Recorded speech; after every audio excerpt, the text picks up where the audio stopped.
This week, for the final time for about 19 weeks because of people throwing stones at each other in the Middle East, we have the Japanese Grand Prix before we go into our pre-summer break. And we've got some paint to talk about, AB, and this is the area that we excel in. Yes, it's not the pre-summer break, it's the catch-up window. It's the development the development break, which right. I dare say Mercedes Scrap the is gonna pull podcast, ahead start in. again. But yeah, we've got racing to talk about, but more importantly, we've got paint to talk about. You got slightly baited by Williams, suggesting that Alex Correct. Albon had painted his helmet again, which he hasn't yet. That was an old one. It was a lovely helmet still, but that was an old one. But yeah, teams, I mean, we knew this was going to happen. Teams always seem to enjoy Japan with a special livery. And look, spoiler alert, we've kind of got 3 banging liveries to talk about. We are recording this on Wednesday. We may well see some more paint before we go racing. But as it stands, Japan 2026 is 3 from 3 on special liveries. And I'm not waiting. We're getting straight into it. Can we talk about paint, please? Because I'm excited. Yep, done. Where do you want to start? Look, we'll go in order that they released them, shall we? Which I believe it was V-Carb that broke cover first with their cherry-flavoured, fizzy, bubbly energy. The V-Carb livery, once again, banging. I mean, okay, that team is making a decent race car at the minute. It looks relatively quick. But I'll tell you what, bearing in mind they only exist in the sport as a branding exercise for Red Bull, they are doing that job stunningly. They are WBC. They're world branding champions for what they're achieving. Because yes, all of it. Yes, thank you. All of it now. Thank you. Yeah. I mean, it's a lot better than what they put together with Shabubi, didn't they, in Texas that last time? The old booby livery. I mean, this makes you want to go and purchase some bubbly energy in cylindrical tins, doesn't it? This just looks good. Everything about this looks good. It feels Japanese. It feels culturally correct.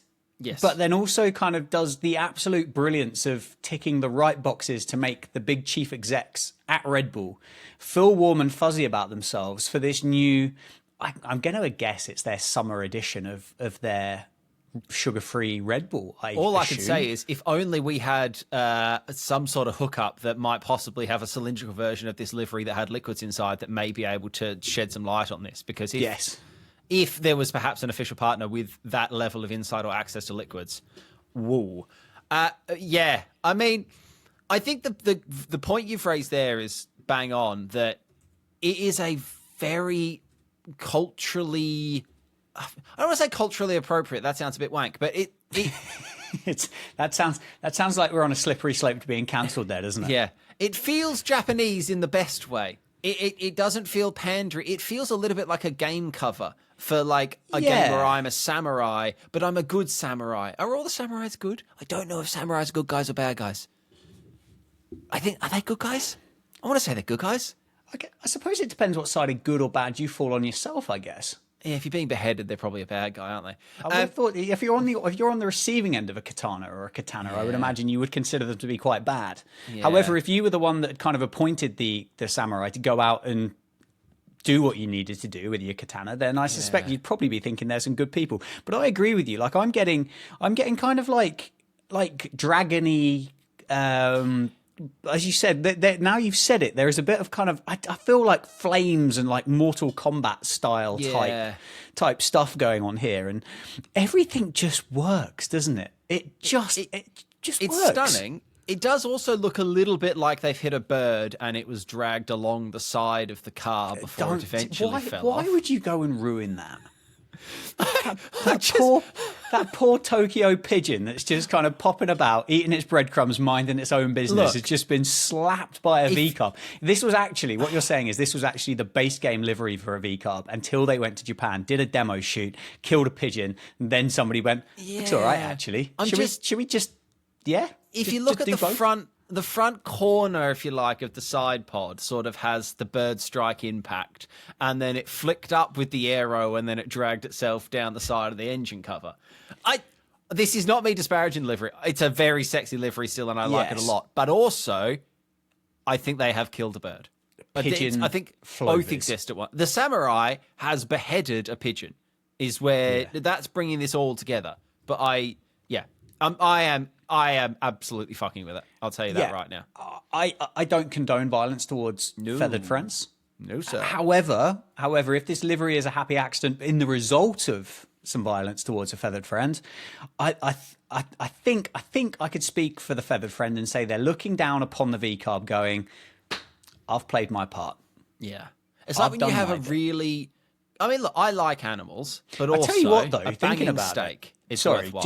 just quickly, sorry to interrupt you, but I mean, if it had a tin of Red Bull before it had been clattered by the car, it would have had wings and it would have flown away, wouldn't it? I mean, it would have had wings anyway because it was a bird. Yeah, but I've seen the advert. Have you seen the advert? I've seen some adverts. It gives you wings. It does. And then the thing flies away. But if I put a second wing on a wing, does that cancel the first wing? Is that like the Ferrari one that's above the rear light?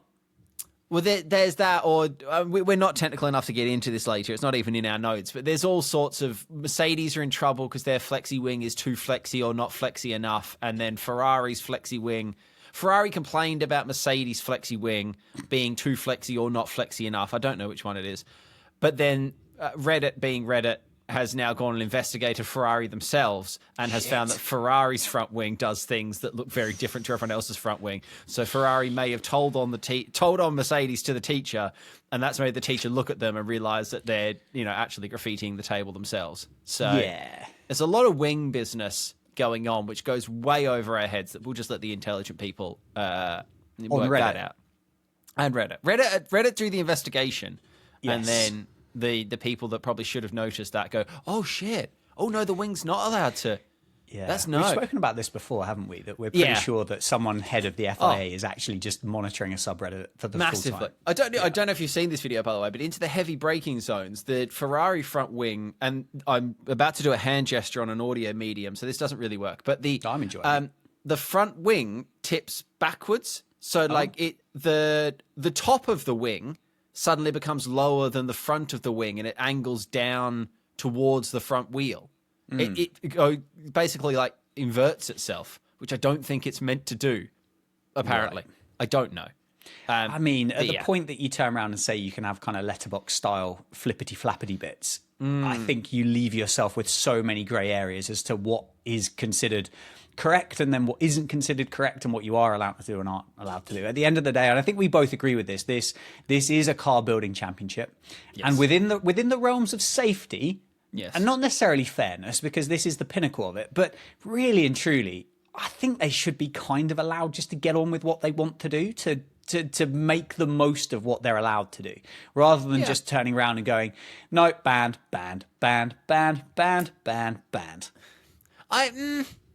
I don't know. If it's in the regs. But this is the grey area, Chad, isn't it? I will contest it. So, like, the Mercedes engine, for example, is a really good example of that on an engine front. That all the social comments that even have started leaking into our comments of people going, oh, yeah, well, Mercedes have got an illegal engine. No, they don't. I will say it on every podcast every week until you understand their engine is not illegal. Their engine is not even not legal. It's not even in that phrase. Their engine is currently legal, or they would be DSQ'd every week. It meets the current rules it has to. The rules might change, or the rules might be tightened up, but as it stands, legal. I can only assume Ferrari's front wing is the same, and I can only assume Mercedes' front wing is probably the same. I don't think they're silly enough to have had an illegal front wing. Whether or not those front wings are told that they have to change because they don't quite meet the spirit of the regulations is an entirely different thing. But that's far too technical for us. Yes. On VCarb, can I also say white race suits, superior race suit in every situation. I am yet to see a dark coloured race suit that looks quicker or cooler than a white race suit. And that's my important input. Yeah, fine. They just look better, I think. They just look faster. I think you look like a winner in a white race suit, and you look like you're in a borrowed set of overalls in a black race suit. Don't know why, but there's just something about the white ones. They just zing. They're a zingy suit. Look, I think you made a good reference, because if you're thinking about rental kind of karting, then traditionally they are those black suits, aren't they? Don't stain as easy. Exactly. So maybe it does. Maybe if you're thinking about going down to your local go-karting track and you're pottering about, and then you see somebody turn up in some white overalls. You think, well, that lad's not renting them, is he? Yeah, exactly. Exactly. He's been to the racing overall shop, which I assume exists, That has to be and one of them. surely, and bought some and thought to himself, I'm standing out from the crowd. This is going to make me 7/10ths quicker. Yeah, it has to be. And This V-carb livery will make them quicker. Has to. That's a quick ass livery. I tell you what, if it makes them any quicker, they're in danger of getting some trophies. Yes, which I'm not against. Not at all. against. Might kind of sway the balance for our super Yes. picking world championship later on in the episode, though. Certainly, Who came mate. next? Was it Haas? We'll next? talk about Haas. Yes. Again, Haas livery, incredible. Godzilla, yes. Perfect. Great. All of it. Thank you. Yeah, perfect. They teased it, didn't they? About 4 or 5 days ago before they actually made the release. And I think I messaged you or I sent you a link or something, and along the lines of this is going to be awesome. And you weren't as excited or as positive about it at the time. I don't necessarily think you were negative about it. You were cautious. No, what I was, and I'll tell you where that came from, is there were a couple of renders that went round on a few popular F1 Instagram channels. It was like, here's the Haas Godzilla livery for this weekend, and it was literally a whole ass fucking dragon livery. And I'd seen them, and I was like, it's not going to be that. That's just too much. Too much Godzilla. I didn't realize Godzilla was a clothing brand, or they've turned. Well, that's what this partnership's with. It's with okay. Godzilla the brand, which I think is also Godzilla the dragon. I think he's cashing in on his image. Fair enough. Like Like a Michael Jordan. high-profile influencer, exactly. Yeah. He'll have a cologne or something soon. So it's in collaboration with that. Smell so they like were always dragon. going to try and be quite cool. And I'll give you a hot tip. They have succeeded because it is very cool. It's just it's a Hot Wheels looking livery, and in a very good way. Yeah. It looks like someone's had an extra couple of hours spare on like the Forza livery designer on their Xbox. And they've just been able to tailor and tinker something to look beautiful. As you said, it was never going to be the full dragon, which arguably you'd say could actually have been better. And it always does surprise me that when somebody who quite literally just has a couple of extra spare hours on their hands and comes up with a better render than what the actual graphic design team does for a multi-million-dollar or multi-billion-dollar company, actually, for a lot of these Formula One teams. That always surprises me. A fan's version quite often is better than the actual version. But in this instance, this is just good. It's really good. I like all of the extra little subtleties. It's not overpowering. It's not over-glaring. You know exactly what you've got with it. It feels Godzilla-y, because that is a word. It feels like it's about to go and climb a skyscraper and take... Oh, no, that was King Kong, wasn't it? That was. Yeah. Did Godzilla climb a skyscraper? I want to say he just fucks them up. Yeah. Google Godzilla skyscraper. I don't think he's... No, he grabs it, doesn't he? He grabs them and throws them like javelins. That's what he does. Because I remember the He's not Chewits climbing advert. Do you remember Chewits? I'm aware of a Chewit. I know a Yes. Chewit has a dragon dinosaur-y logo-y thing. That's the extent of my Chewit knowledge. If Chewit would like to send us some, hello. Yes. If anyone is associated with Chewits, we will be the Lapdown Podcast powered by Chewits. We have a vacancy for an official confectionery partner. Yes, Chewy confectionary partner. Let's not limit ourselves. We need to specify Chewy, multi-channels. Chewy Square. Are they technically a dragee? A Chewit? what? A dragee? Like a Mentos is a Chewy dragee if you read the packet. Is that just depending on where you buy them from in the world? No, I believe a dragee is a shape. Is it? Yes. Oh, no, I take it back. It's specifically a piece of confectionery, but it's in that shape. It's a bite-sized piece of confectionery with a hard outer shell, which can be made of sugar, chocolate, or other ingredients. I mean, the last time I had a Chewit, it was not a dragee. Fine. But, I mean, things could have changed. Things changed. It might have done, but I don't think it was. What were we talking about? Haas, weren't we? F1. Yes. Back on track. Formula One racing cars. But it's just good, isn't it? I feel like, and I haven't looked, but I feel like there would be some really, really good Haas merchandise associated to this You'd hope Japan so. livery as well. You'd I've hope not so. looked, but Oh, look now. there's got to be something good. What I will say, their race suits, back onto my point that white race suits look better, I don't love the Haas race suits this weekend. And I don't say this as a disparaging thing to MotoGP because I will annoy Rosie, but Yes, they don't look upset the official thinking partner. they look very MotoGP to me for some reason, the race suits this weekend. And I don't know why, because I don't watch MotoGP. So I don't have any frame of reference for that, except I looked at these and I was like, they feel very MotoGP-esque. Here's the Haas Godzilla collection, right? That's on the home. Oh, no, it's shit. No, don't look at it. It will ruin the livery. Don't look at the merch. Don't look at the merch. Close it. Close the tab. Close the tab. Close the tab. That's the worst thing I've seen on the internet for ages. Close the tab. That is abhorrent. For such a good livery, they've really let themselves down with the merch. When it comes to the end of season awards for who has the best livery, I really do feel like we're going to have to take into consideration the associated T-shirts that go with this. Yeah, that's a stinker. That's disappointing. To be fair, that's a wonderful segue because we can now talk about Mercedes because they don't have merch associated with it unless I've missed that, and I will look at that while I talk about this. But their front wing is an absolute banger. That's kick-ass. It's a lot. It is ridiculous.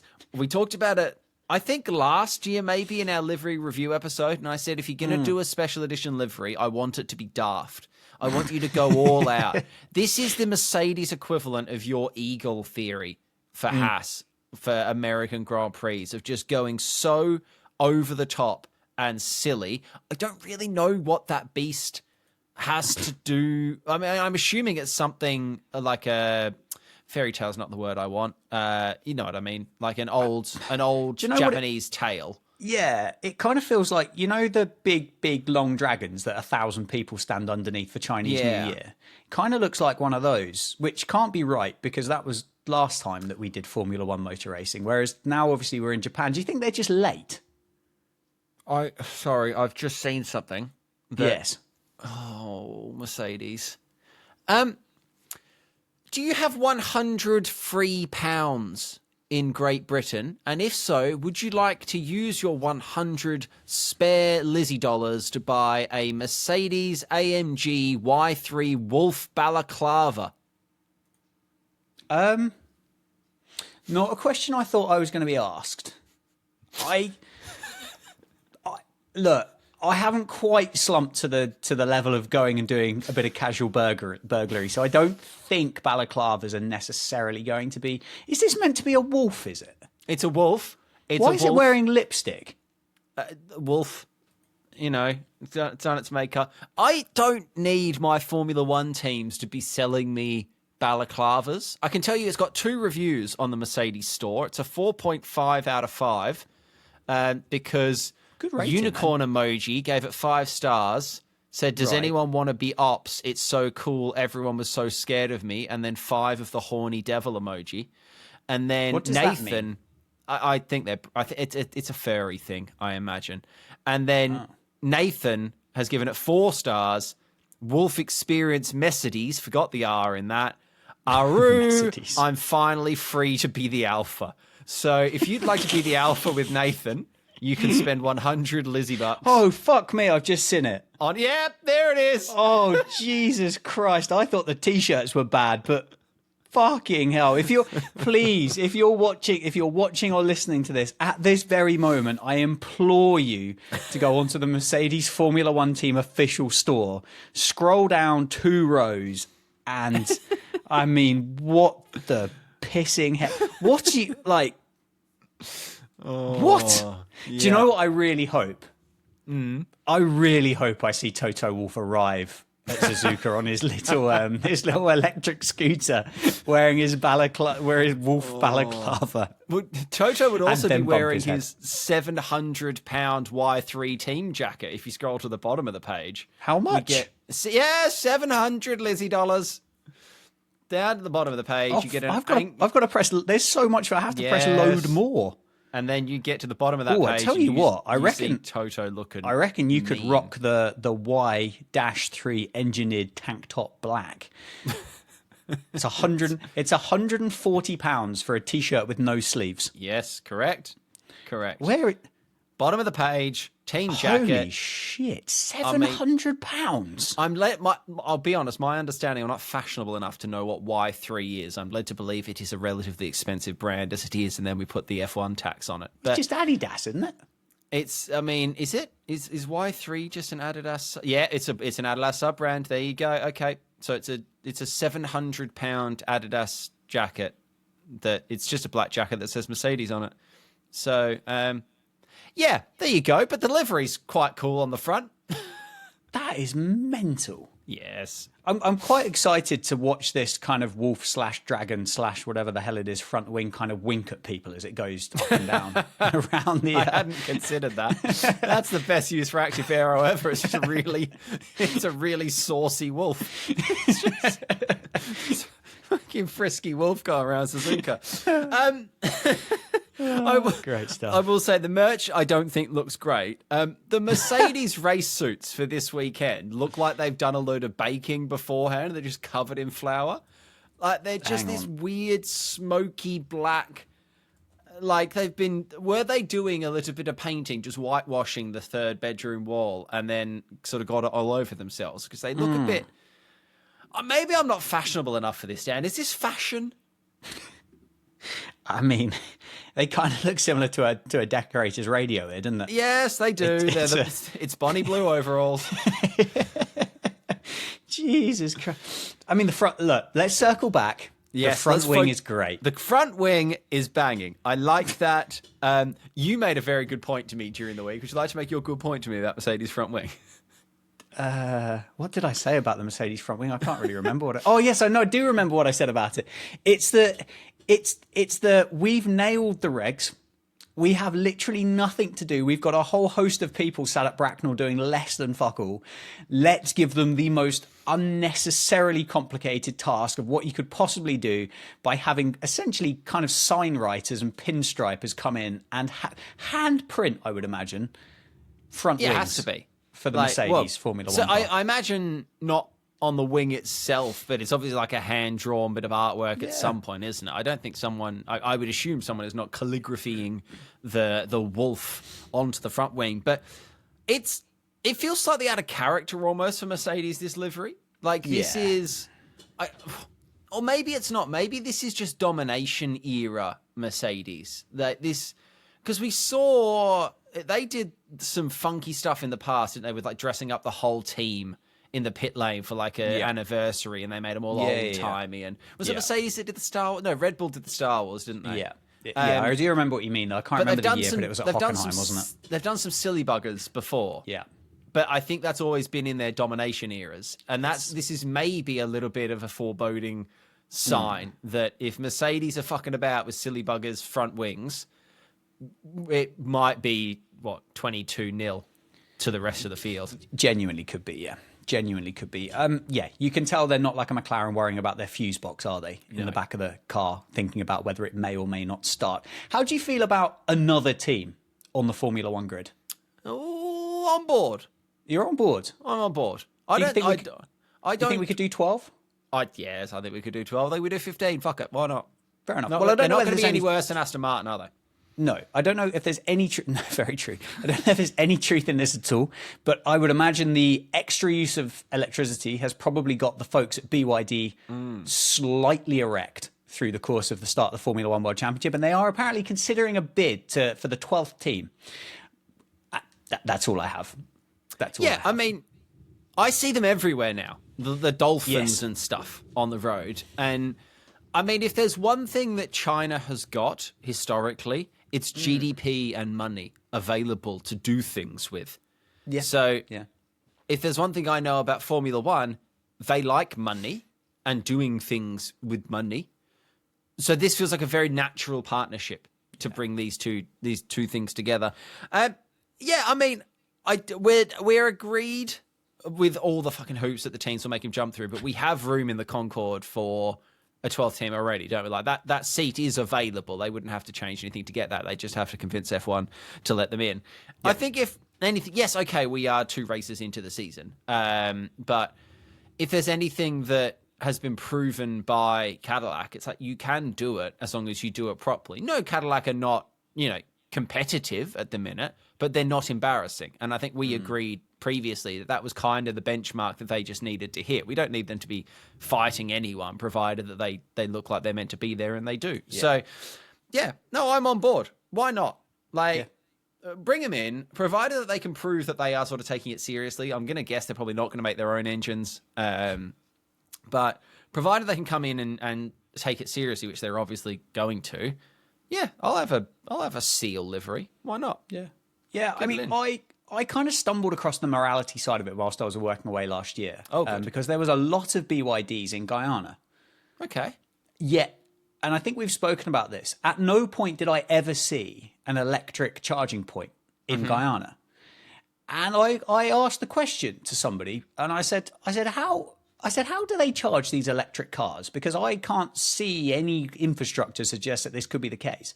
And they went, well, they don't. They just sell them with combustion engines in them around the world that doesn't have the infrastructure. So that's the only thing I'm a bit stuck on. If BYD are going to be the holier than thou, we are the electric company and we provide you electric cars and electric's the future and electric's good, to then go and compete in a series that requires the use of a combustion engine, I'm not sure. I don't know. It feels it just feels like a low branch that you could stumble over as you're kind of pottering about on your weekly forest. Do they say that though? I've never heard BYD say we're the holier than thou electric people. No, look, are you assuming they say this? Yes. You just don't speak Chinese. You heard them speaking Chinese, and you're like, I assume what they're saying is we're the holier than thou electric engine people. Yes. The tattoo on my arse says soup. If anything, I actually think the fact that they do sell combustion engine cars as well probably points more towards an appearance on the grid, because if a lot of Formula One is about innovation and bringing technology that will be in road cars in 5 years' time to F1 cars today, I can see why BYD would like a slice of that sort of hybrid-y pie. Otherwise, they'd just go do FE, wouldn't they? Like if they were only going to be. Yeah, I dare say it's very easy to get into Formula E. No, I'm going to make you watch one race for a future podcast. This is going to be brilliant. We're going to do a Formula E race review podcast with Dan, because I don't think you've ever seen a full race, have you? Nope. So I have not. Yeah, I have not. Right, what's next? Can we talk about Suzuka, because this is the pre-Suzuka podcast? I suppose we could. Am I being really naive to think that these new, more nimble, slightly smaller cars might produce better racing at Suzuka this weekend than we've seen over the last couple of years? I think if shit clipping wasn't a topic of conversation, I think you could be right. Until I think the big problem is until we see cars go round, we are going to be left with such a puzzle and such a question mark to find out what these drivers and cars have to do at various different points for them to be successful using the ability to recharge their push-to-pass electric jobbies in their car. But in theory, yeah, I mean, the logic that you've used is sound. I have no issue with the logic that you've used, but until we see them go round and whether they have to lift off 250 yards before going into 130R rather than that classic kind of like this and hang back around the corner, I think it's going to be really hard to know. It's going to be really hard. I will put you up slightly on that, because it's something that I see in a lot of social comments as well. No drivers are actually lifting on these straights. I think a lot of people get confused. Just running out of puff then. Yeah, I think a lot of people get confused that they are lifting their foot off the pedal when the car starts sounding. The car does slow slightly when the car starts sounding like it's slowing down. And I think people think that they're lifting off, and it's not that. So people sort of get very irate that, like, we can't have racing drivers be taking their foot off the pedal down a straight. It's like, yeah, they're not doing that. It's happening inside the engine in order to charge it. That's a whole nother story. But I think there is also, that comes back to our shit clipping branding discussion and how sort of poorly the regs have been explained to people and how they've been pitched to us. And rather than addressing what's going on when they do start clipping at the end of the straight and what that is and what that achieves, and the fact that actually that lets them go quicker in this bit because they've gone slightly slower in this bit, there's just a lot of people that are angry about something that they don't understand. They're still, I think, entitled to be disappointed about how it is set up, but they are, I think, they would be potentially less angry if they were ever so slightly, had it explained to them what is actually going on there. But I feel like we don't have a huge, I know we've got the big sweeping corners at Suzuka. It's not a massive track for straights as much though, is it? Like you have very little time of just wheel doing nothing straight line business, which would be interesting to see as well. I guess if shit clipping is something that we can draw some consistency on with 2 of the Grand Prix that we've seen so far, we don't necessarily have those huge braking zones into corners, do we? We have that little bit that goes up into that hairpin after you've gone under the bridge. But other than that, there isn't really a massive slam on the brakes, recover all your energy. It's a lot of it isn't, but it's not dissimilar to what we had in Melbourne with regards to the lack of heavy braking zones. So time will tell. But in theory, going back to your original point, I think your logic is sound. With less kind of real estate being used by the cars, should maybe in theory, hopefully, which is a lot of if, buts and maybes, make things slightly more exciting. Yeah. And this kind of leads on, I think, to the main point, I guess, that's happened since last week. There was the team principals meeting after China, or over the China weekend. I don't know if it was after the Grand Prix. I think it might have been. All the teams are really happy with the racing. They've agreed. They've universally said, actually, the racing at the minute, really good. Quali, shithouse. Quali is fucked at the minute, and the teams are all in agreement with that. But the teams all are universally happy with the racing that we're getting. So why isn't anyone else? Is my question. Like, we've got everyone but Max largely coming out. Like, we've got Lewis Hamilton and Charles Leclerc and stuff coming out saying racing's good, really enjoying it, cars are really fun to drive. We've got the teams saying racing's really good. We've got side-by-side racing. We've got battles going on. And yet you read comments and you'd act as if this was the worst season of Formula One we've ever had. Like, where is that disconnect coming from, and why are we having that disconnect? I think we might have already spoken about it with regards to the full explanation of what is actually happening. Also, the packaging of what it is that's happening. And plus as well, as we said a couple of weeks ago with regards to Formula One muting and deleting and hiding responses, and none of it looks great, does it? It's not. No. It's not a case of it doesn't. It's not a case of it looks terrible, and it's not a case of it doesn't. It's not a case of it doesn't look good. It's just the fact that it's not great. And I think when you think of Formula One, you think about greatness, and you think about this is supposedly the pinnacle of it, isn't it? But we kind of feel like, I feel at least, and I don't know whether you do as well, but you almost feel like it's being, I don't know whether dumbed down is the right kind of way to word it. And I think that can be used as a massive positive to make a sport more inclusive, but easier to understand for everybody to be able to get involved and get interested in it. And that has to be the main priority, because at the end of the day, if you don't have an audience for a sport, you don't really have a sport. You're not relevant anymore. But I just think with the benefit of hindsight, Formula One would have gone back and kind of gone, do you know what? Let's kind of rebrand this, give this a little tweak, add a little bit of salt and pepper on here, and we'll garnish this slightly differently, and we'll use a different color bow. And I feel like there could have been opportunities to have made things go, oh, bloody hell, this is great. Like, we've got cars like zooming in and out with one another, and huge amount of overtakes. But yeah, it felt defensive and reactive after Melbourne, rather than proactive and an offensive look what we've got type thing. I think is probably what wound people up. Yeah, no, it makes sense. It makes sense. Lewis clearly enjoying his time at the minute. We've had a very mopey Lewis for the last couple of years. He's not been happy. We've now got Lewis Hamilton having the time of his life trying to cut a cake in half with Charles Leclerc. When you've got Lewis willingly doing social challenge videos, I think you know that man is in a good place. Yeah. I mean, is this the new kind of Nicole Scherzinger era for Lewis Hamilton? Is he happy because his car's good, or is he happy because he's no longer kind of moping around Stevenage on a Friday night, kicking around going, I'm just getting no matches on the Tinder? Yes, I see. I see what we're getting at. Is it that? It could be because he is, yes.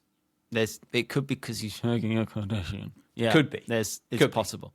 It could be the magical power of whatever is in that ass. Whatever has been injected into that at various points. Right, should we do some super clipping, Dan? Is there anything else you want to cover for the Japanese Grand Prix? No. I'm excited. I feel like everything is very wait and see at the minute while we go through these early races, because we don't know a huge amount apart from the fact that the Mercedes is twice as fast as everyone else. Like, there's so many other unknowns as we come into these different styles of track, like just quite how they're going to go. So it's. I feel like we should be previewing it more, but also I don't really have any grounding to base anything off of because the start of the season has been so random. So on that, who are you having drive for you this weekend, Daniel? Who are you super picking? I think all of what you've just said makes this a bit of a pickle, doesn't it? Mm-hmm. I've used George Russell now, and that was on a sprint weekend, which I feel at the minute I probably have to keep Antonelli for another sprint weekender. I don't feel it makes sense to use him now. Japan's not exactly known for a whole batch of cars finishing laps behind either. I feel like I've missed that boat with Australia, which is a shame. So I think I'm going straight kind of down the middle here. I think I'm going straight down the middle. I don't want to burn a big dog because I still don't know whether anybody's been able to figure anything out to compete with Mercedes. So I'm going to go for Liam Lawson. You bastard. I was going to go for Liam Lawson. You can go for Liam Lawson if you like. I don't feel that's a clever strategy in my position. No, you go Liam Lawson. I'll see if your reasons that I was going to go him. I just feel like I feel he's got an opportunity to go and finish kind of top 6, which is nice. That's good. I also don't necessarily think it's impossible for him to finish a lap behind everybody else. Yes, very valid. But I think more so, I think there's an opportunity to get a decent finishing spot from him at the moment. Yeah. I will take that. I was going to go a very similar approach. I will take the similar approach, and I will throw down Oliver. I think Oliver is in exactly the same boat. We've seen good results last weekend that were assisted, I think, with some good timing of certain things, but was a result on merit. And I think Godzilla will... I think we're both also hoping for a little bit of special livery love. That might happen. So I will give Mr. Behrman my go for this weekend. I also want to get... While Haas looked quite competitive, that car actually looks quite pokey. Before the catch-up window... I want to try and get some good Haas performance in, and that Haas performance is not currently coming from Mr. Ocon because he is struggling. We also had from Rosie, she got her picks in very early because she is at Kota this weekend for some two-wheelie business. Ooh, nice. She's there for supporting Mr. Marc Marquez, nice. I believe. Heard of him. And so he is backing up that Spanish flavour. And she's going for one of her many Spanish men. She's going for Carlos Sainz this weekend, which feels... But I think he might struggle to get into genuine points, but you never know. There may well be... There's a lot of gravel around Suzuka, so we might get some safety car-y sort of business to get someone in. So there we go. That's our super picking for this week. It's not too late. Obviously, we're on a Wednesday. If you listen to this before we get to qualifying, you can still get your super picks in. So you can send them to teamradio@lapdownpod.com along with any voice notes or thoughts or anything else. You can slide our DMs that way. You can slide our DMs at lapdownpod on Instagram and YouTube and TikTok. And if you'd like to go and see Dan do other cricket related things, you can see that at Dan Jads on the internet. That's that one. And if you want to see me play games on the internet, you could do that at twitch.tv/hey look it's Alex. Marvellous. That's it. That's us pre-Japan. Let's see what happens. We'll be back early next week with our recap of Japan, and then we'll work out what we are going to do during the catch-up window, because there's going to be plenty of time off in there for us to discuss things. I'm going to make Dan watch Formula E. So I mean, if I have to, if it feels a gap, I can make it happen. But it's work. It's work. Not going to be that high on my list of priorities. Hey, thank you for listening. If you enjoyed this, leave us a review, hit subscribe, do all that good stuff, and we will see you after Japan. Cheery bye.